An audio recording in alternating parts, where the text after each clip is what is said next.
Hi, my name is Beth Casebolt, and I am the Communications Consultant for the Central East Regional Group.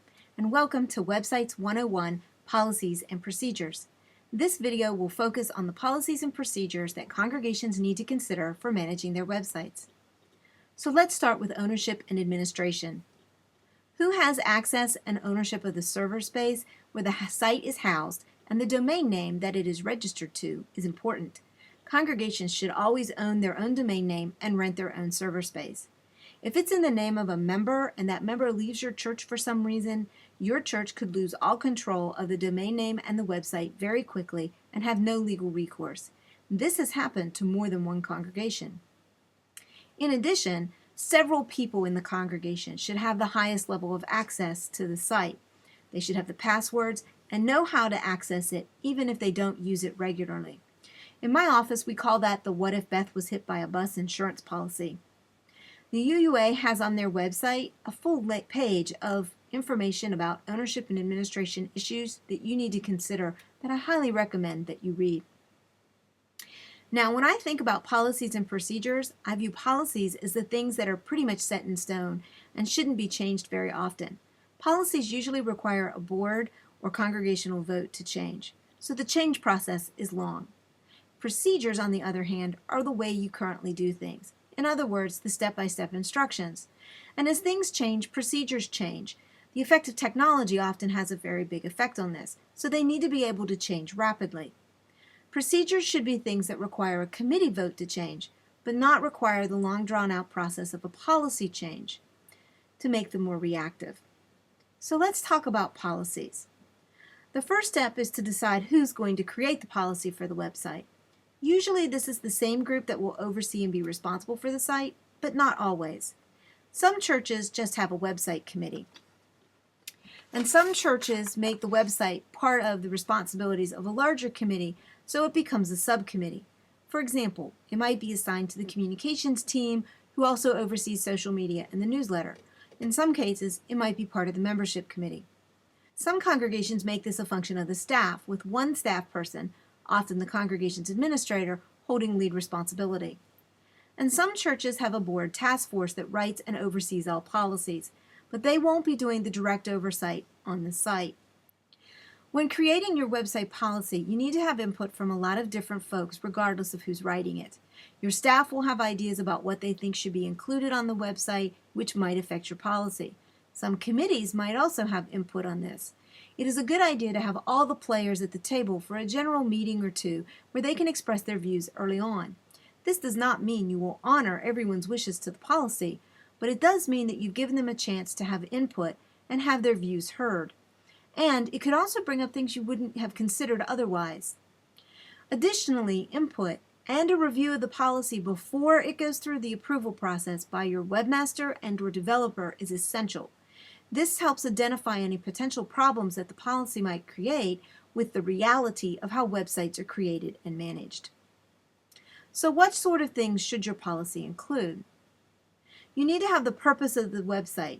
Is this, for example, an internal or an outreach tool?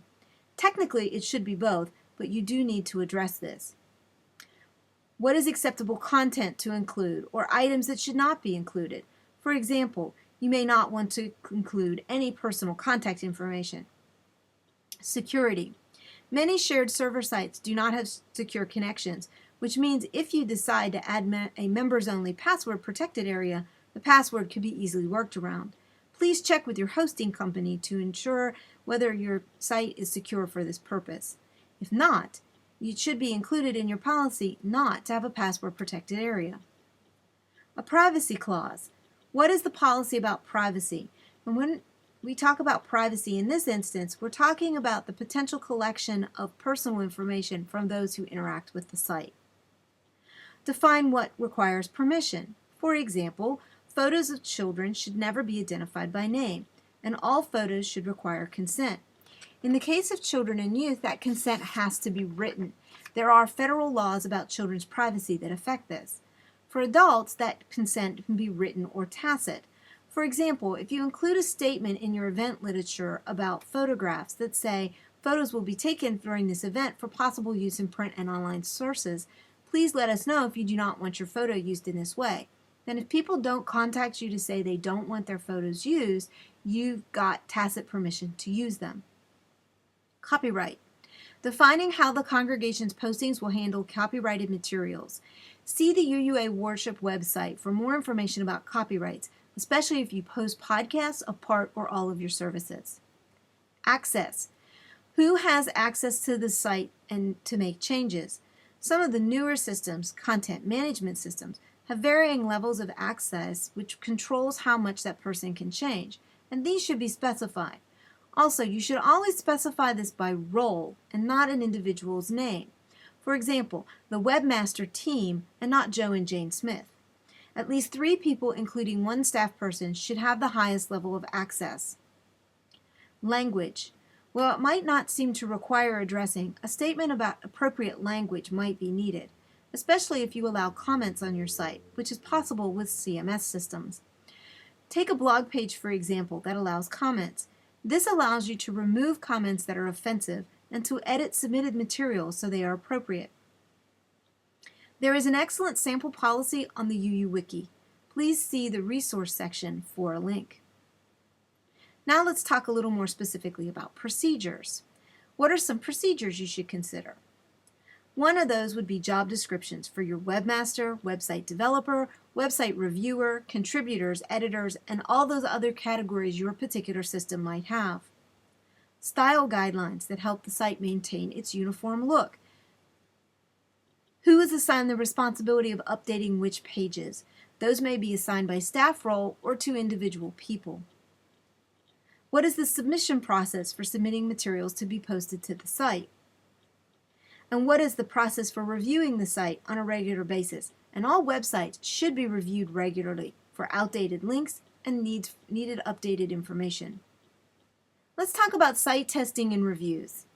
Site reviews are really helpful in helping to determine how helpful and useful your website is.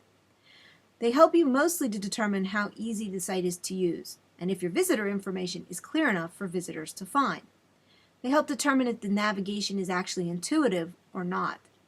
They help find outdated material and find dead links. Lots of other websites you might be linking to may have gone away, changed their networking system, or their navigation system. You need to keep track of those. It also checks for accessibility. Can someone who's using a reader be able to read your site? And it checks for mobile use. Many people now check their websites from mobile devices. Does your website translate well? Some content management systems have accessibility and mobile features built in, so you don't have to do anything different to make the site work for an alternative environment. And here's a key issue.